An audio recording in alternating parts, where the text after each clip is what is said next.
Hey everybody, I wanted to see if I could try to do a True Blood review.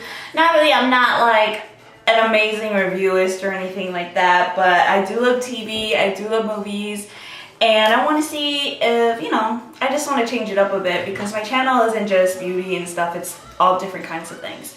But anyways, I wanted to talk about the True Blood finale and about basically how slow it was. I even wrote some notes down. When the show started, I was writing and I felt like I was in high school again. Like freaking, I'm like writing every scene that popped up. I tried to write who was in it and a few details.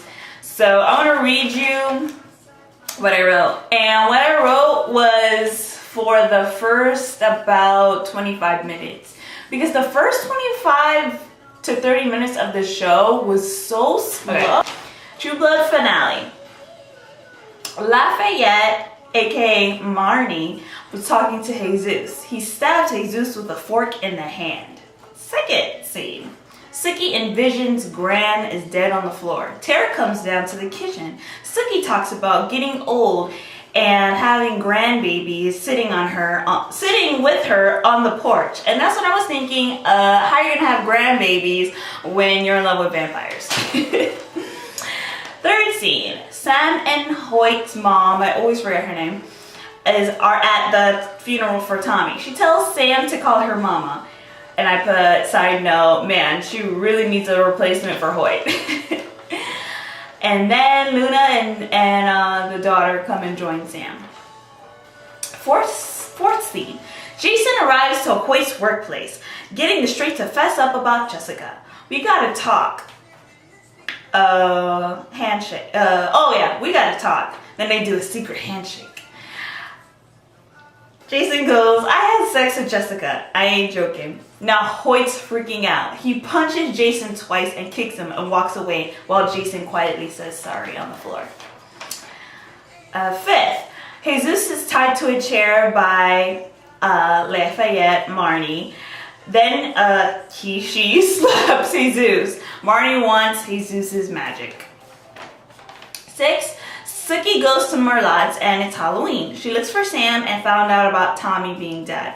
He gives her the job back since it was Tommy/Sam who fired her.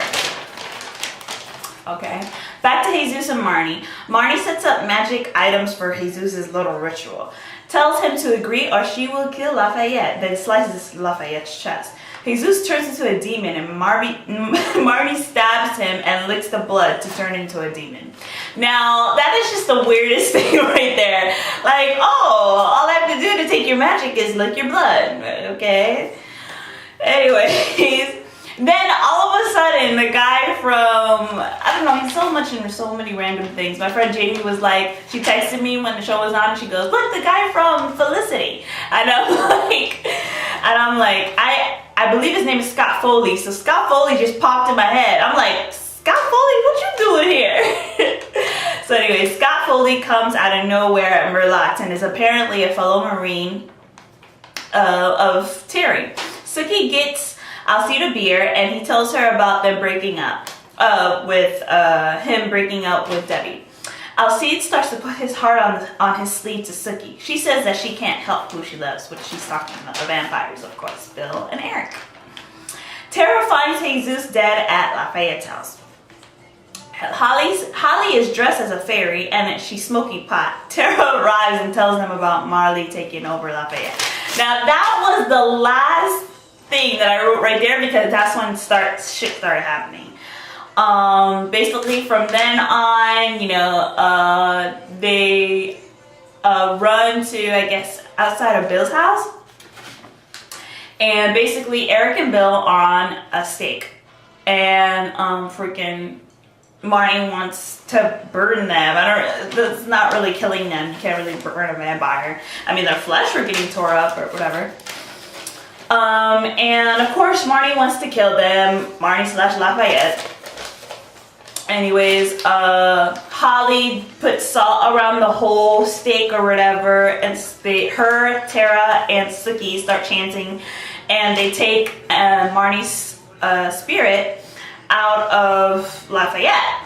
Lafayette is just on the floor.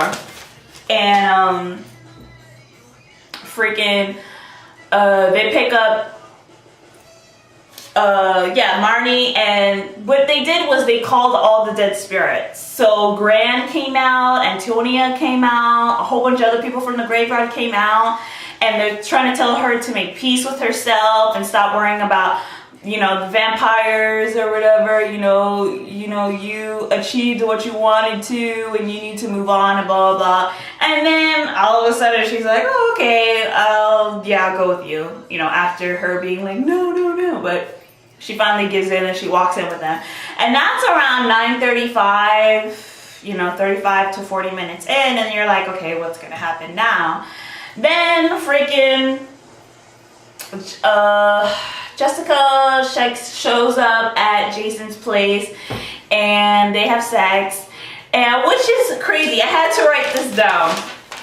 Okay, this is what I wrote down right before I went to bed, because I was like, I can't forget this. Okay, all this sex with Jessica and Jason, and they don't even address the painful, you know, losing her virginity thing that always happened with Hoyt and whatever. You know, okay, they don't have to show it, but how absent-minded Jason is. He could have been like, are you sure you're all right? Did I hurt you? And Jess could have been like, at first, yes, but I get used to it. Or, Jason, I've been silvered for the past few days. I think that tops my cherry popping. You know, she could have said something like that. You know, they didn't have to show it because we've seen it already with her and Hoyt. But for them to at least address it, and that way, you know, it's not like, because it was such a problem with her and Hoyt, of course it's going to be a problem with any other man. So the fact that they didn't even address it when it came to Jason, it seems like, oh, Jason is a magical cure and she can just have sex with him with no pain, you know, like, and obviously that's not reality, you know, in the show. But anyways, so yeah, some crazy shit happened. When Eric and Bill were staked at the stake, whatever, about to get burned. Freaking, I forgot what Eric says. Eric says something, and Bill goes, "I liked it when you were brain damaged." I can't do a country voice, it's too hard. But it was so funny because he was like, "I liked you better more when you were brain damaged." And I just busted out laughing. I'm trying to think of what else happened. We see Alcee getting,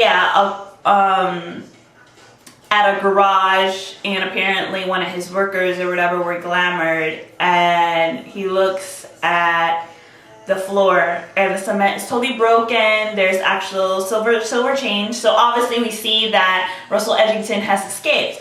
Now I'm wondering how in the